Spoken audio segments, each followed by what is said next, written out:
Hello everyone, कैसे हैं आप लोग। तो आज हम डिस्कस करेंगे एक बहुत ही इम्पोर्टेंट टॉपिक रिगार्डिंग इजराइल और पैलेस्टाइन के बीच में जो हाल ही में कॉन्फ्लिक्ट चल रही है उसके बारे में। थोड़ा सा यहाँ पे हिस्टोरिकल बैकग्राउंड के बारे में भी डिस्कस करेंगे, जो देखिए बहुत ही इम्पोर्टेंट है कि ये कॉन्फ्लिक्ट्स क्यों हो रही है यहाँ पे। इसमें देखिए यूएन का क्या रिजोल्यूशन था, बाद में कैसे ये चेंजेस होने लगी यहाँ पे, इसके मेन रीजंस क्या क्या है यहाँ पे, उसको डिटेल में डिस्कस करेंगे। प्रेजेंट डे स्टेटस क्या क्या है अभी फिलहाल, और ये कैसे देखिए बिना कुछ समझौते के तो कुछ हुए थे यहाँ पे, लेकिन फिर भी ये आगे बढ़ रही है, इसके बारे में डिस्कस करेंगे। अलग अलग कंट्रीज के जो परसेप्शन है यहाँ पे regarding the existence of Israel या फिर पैलेस्टीन। देन देखिए इंडिया की जो पॉलिसी रिगार्डिंग इसराइल इशू कैसी होनी चाहिए, इसके बारे में भी डिस्कस करेंगे। तो देखिए आपके GS2 पेपर में जो international relationship point of view के हिसाब से बहुत ही इंपॉर्टेंट वीडियो होने वाली है, तो इस वीडियो को एंड तक बिल्कुल देखते रहिएगा। और इससे पहले अगर आप लोगों ने हमारे चैनल को अब तक सब्सक्राइब नहीं किया है तो इसको प्लीज सब्सक्राइब कर लीजिए, ताकि आने वाले ऐसे ही वीडियोस के नोटिफिकेशन इसी तरह आपको मिलते रहे। तो चलिए आज का वीडियो शुरू करते हैं।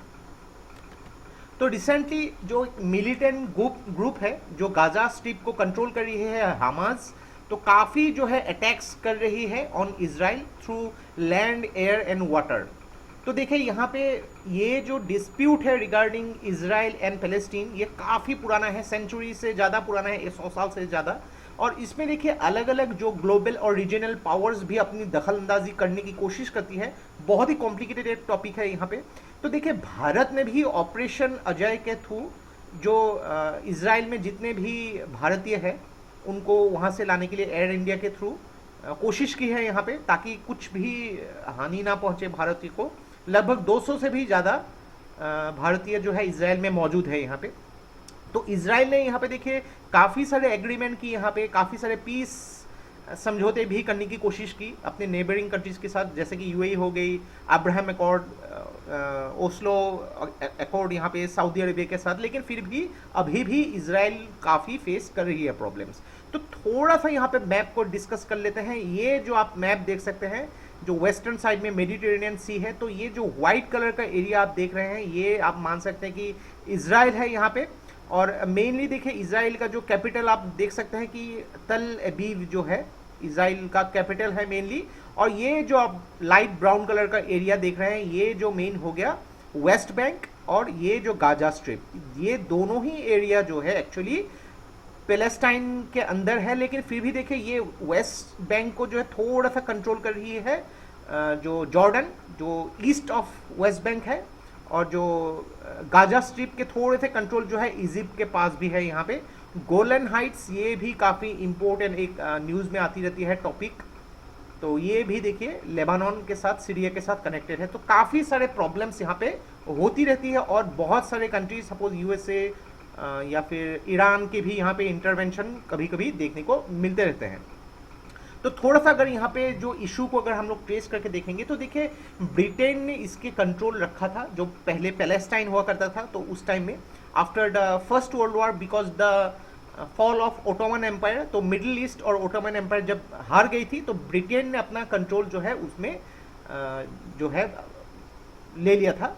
तो यहाँ पे बेसिक जो एक बैकग्राउंड हम डिस्कस करेंगे यहाँ पे वेरी क्विकली। तो मैंने देखे कि उस जगह पे जब उस टाइम में जीविश माइनॉरिटी हुआ करती थी और अरब मेजोरिटी हुआ करती थी, तो ग्रेजुअली क्या हो गया कि जीविश लोग जो है बढ़ने लगे यहाँ पे, और जो पैलेस्टाइनियन जो अरब्स है वहाँ पे वो क्लेम करने लगे कि ये जो है उनको मिलनी चाहिए जगह पे। तो 1920 से लेकर 1940 तक जैसे जैसे जीविश जो बढ़ने लगे, उन लोग ने भी अपना डिमांड करना शुरू कर दिया। और ग्रेजुअली जब देखिए 1944 के बाद जब देखिए सेकेंड वर्ल्ड वॉर ख़त्म हो था, तो उसमें यूनाइटेड नेशंस ने वोट दिया था कि ये जो कंप्लीट जगह है दो सेपरेट स्टेट्स में स्प्लिट होनी चाहिए, एक जीविश होनी चाहिए और एक अरब स्टेट्स, और उसमें जो है जेरूसलम जो है एक इंटरनेशनल सिटी बन के रह जाएगी। तो देखिए 1948 में जब ब्रिटेन ने इस प्रॉब्लम को सोल्व नहीं कर पाया, तो उन्होंने समझा कि ये जगह छोड़ देना ही बेहतर है, तो ब्रिटिश रूलर्स ने उन जगह को छोड़ दिया था। और देखिए काफ़ी सारे ग्रेजुअली जब जीविश लीडर्स ने डिक्लेयर किया कि एक स्टेट ऑफ इसराइल, तो 1948 के बाद एक्चुअली इसराइल जो है गठन हुआ, आप ऐसे बोल सकते हैं, और जीविश पॉपुलेशन ग्रेजुअली बढ़ने लगी। तो जेरूसलम जो है एक बहुत ही ऐतिहासिक एक शहर है वहाँ पे, आप लोगों ने पढ़ा ही होगा डेफिनेटली। तो ये जो है इजरायली फोर्सेस के बीच में डिवाइड हो गया।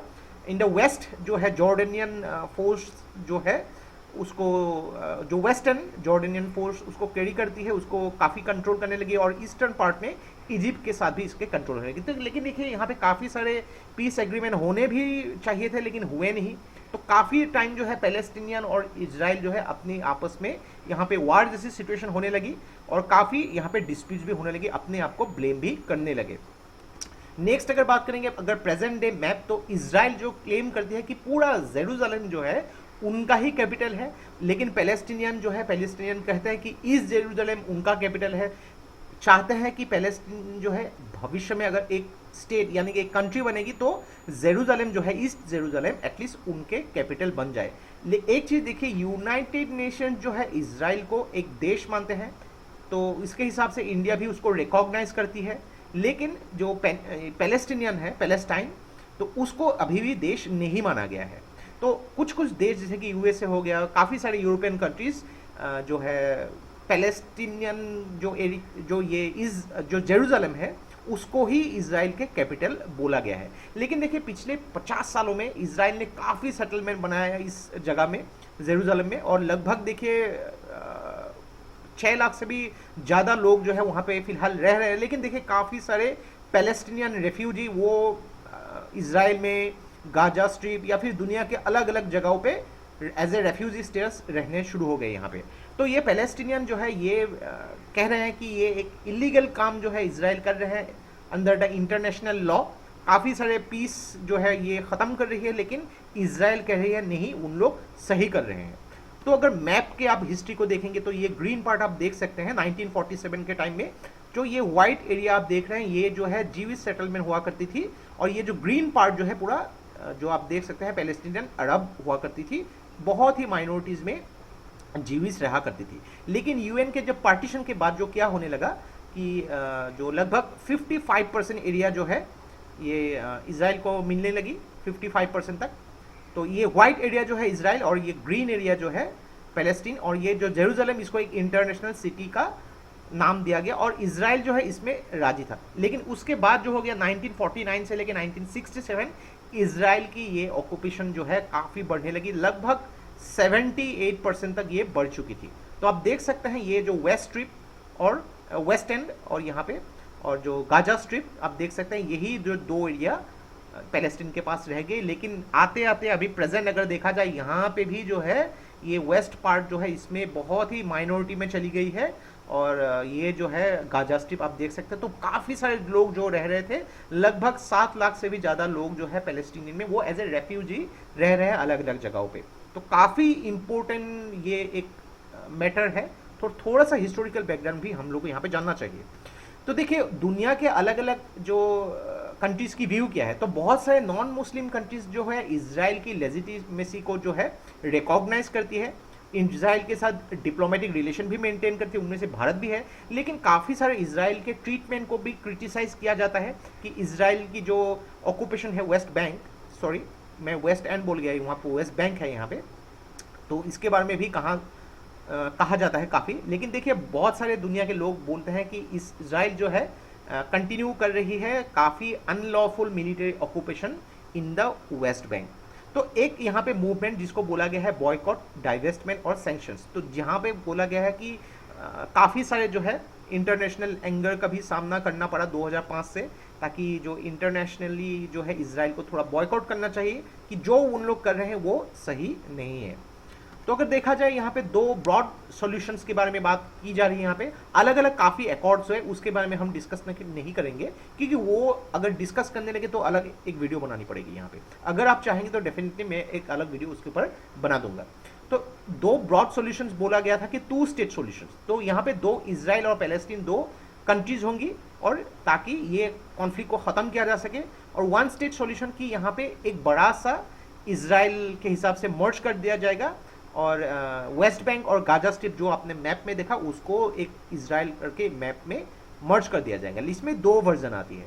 तो इसमें काफ़ी सारे लेफ्टिस्ट जो है इसमें सपोर्ट करते हैं, फेवर करते हैं, और काफ़ी सारे पैलेस्टीनियंस कि एक सिंगल डेमोक्रेटिक कंट्री होनी चाहिए, और काफ़ी सारे अरब मुस्लिम जो है, जो अगर जीविस से ज़्यादा है, तो वो बोला है कि यहाँ पे जीविस जो है इज़राइल का जो है उसको ख़त्म होना चाहिए, पैलेस्टीन होनी चाहिए।